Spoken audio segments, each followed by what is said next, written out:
नमस्कार।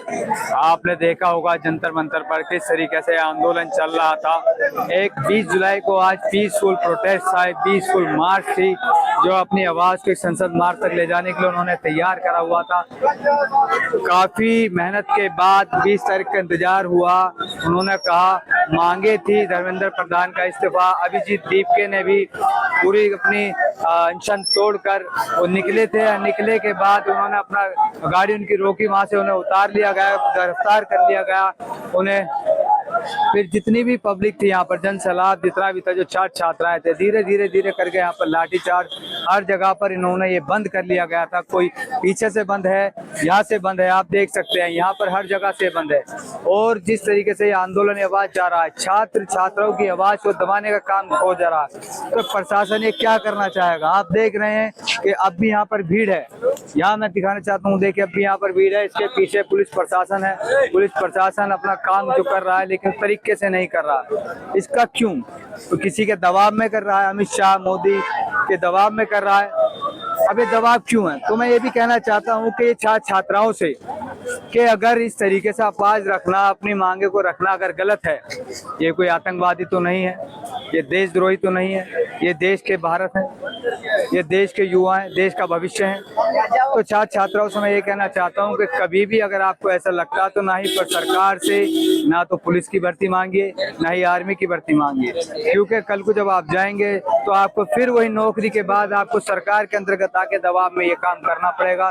क्योंकि ये भी एक बालक है, आपके भी बालक होंगे। ये लड़ाई इनके लिए नहीं, आपके लड़कों लड़कियों के लिए भी है, जो तमाम एग्जाम देना चाहते हैं, जो दे रहे हैं, कहीं ना कहीं वो भी रह जाते हैं। आप भी अफसोस करते हैं, चलो ठीक है अगली बार दोबारा तैयारी करना, लेकिन क्या इंसानियत मर चुकी है?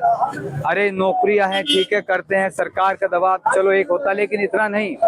अगर आप भी कह देते कि ठीक है हम जिस तरीके से रेजिग्नेशन मांग रहा है, दबाव आता, आप भी कह देते कि हम भी रिजाइन कर रहे हैं, तो कितना अच्छा होता। चलिए मान लिया, लेकिन शांतिपूर्वक एक प्रोटेस्ट था। अभी शांतिपूर्वक प्रोटेस्ट को, एक पीसफुल मार्च को किस तरीके से यहाँ उन्होंने कोई दबंगाई नहीं करी, ना उन्होंने कुछ करा। ये सिर्फ आगे जा रहे थे, पार्लियामेंट जा रहे थे, संसद मार्ग की तरफ। पुलिस ने जैसे रोकने के साथ साथ उनको एक बार लाठी चार्ज करा गया।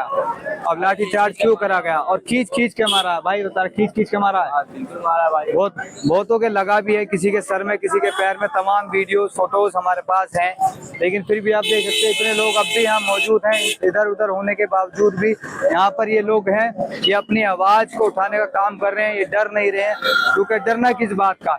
जब हम अपने अगर भविष्य से डर जाएंगे तो फिर इस जीवन का फायदा ही क्या है? क्योंकि जब हमारा ही भविष्य है, अगर हम अपने भविष्य के लिए नहीं लड़ेंगे, तमाम लोग देश के लिए लड़ते हैं, तमाम कुछ पार्टियां राष्ट्र की बात करती हैं, किसी चीज की बात करती हैं, किसी उसकी बात करती हैं, लेकिन ये भी तो अपने भविष्य की बात कर रहे हैं। जब आप अपने देश की बात करते हो, राष्ट्र की बात करते हो, आप ठीक हो, तो क्या अपने भविष्य की बात करने वाला क्या गलत है? सवाल पैदा होता है यही, क्या देश की बात करने वाला सही है और अपने भविष्य की बात करने वाला गलत है? अरे इतना सारे छात्र छात्राएं अगर सड़कों पर आ रहे हैं, इस उम्र में किताब पकड़ने की जगह प्रोटेस्ट का डंडा पकड़ रहे हैं, तो इसका मतलब कुछ तो बात है, कुछ तो बात है। जो इनके अंदर एक पीड़ा थी, उस पीड़ा को तमाम सालों से देखा गया है। रुक रुक कर पेपर लीक हुआ, लेकिन इस बार बहुत हुआ। ये प्रोटेस्ट 52 साल बाद हुआ है। एक बार 1974 में जेपी आंदोलन में करा था, छात्र छात्राओं को निकाल कर कब हुआ है। लेकिन फर्क देखिए, कितने युवा यहाँ पर मौजूद हैं, कितने छात्र छात्राओं ने यहाँ पर अपनी आवाज उठाई है। धन्यवाद।